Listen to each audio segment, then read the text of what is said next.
köktür vatanlar,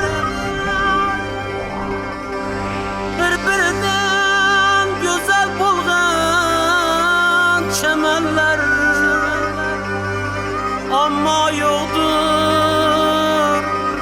senin deyin çemenin. Ana yurtum Özbekistan vatanım, amma yoktur sende kara gözlüğüm. Ana halkım Özbekistan vatanım, bir hesap şükradan bu minnettarman. Allah'ımdan, Allah'ımdan, halkımdan, vatanımdan, ustazımdan. Halkımdan, vatanımdan, ustazımdan.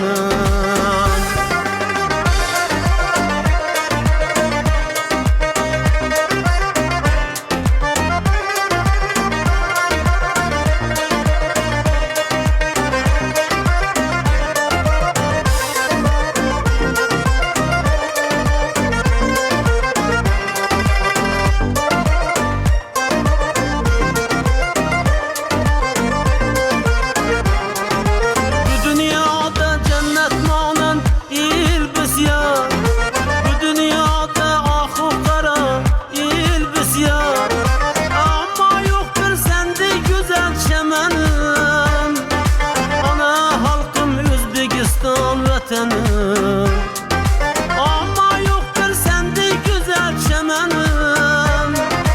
Ana halkım Özbekistan vatanım, bir hesap şükradan bu minnettarman. Allah'ımdan, Allah'ımdan, halkımdan, vatanımdan, ustazımdan. Halkımdan, vatanımdan, ustazımdan.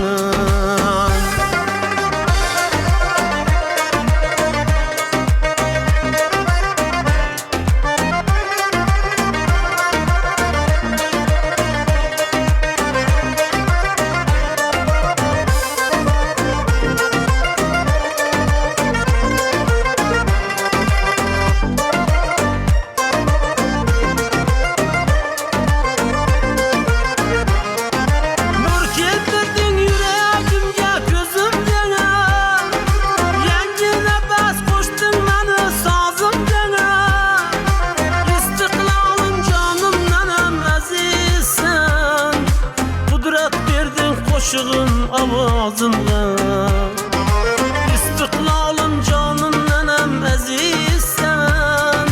Kudret verdin koşuğun avazımda.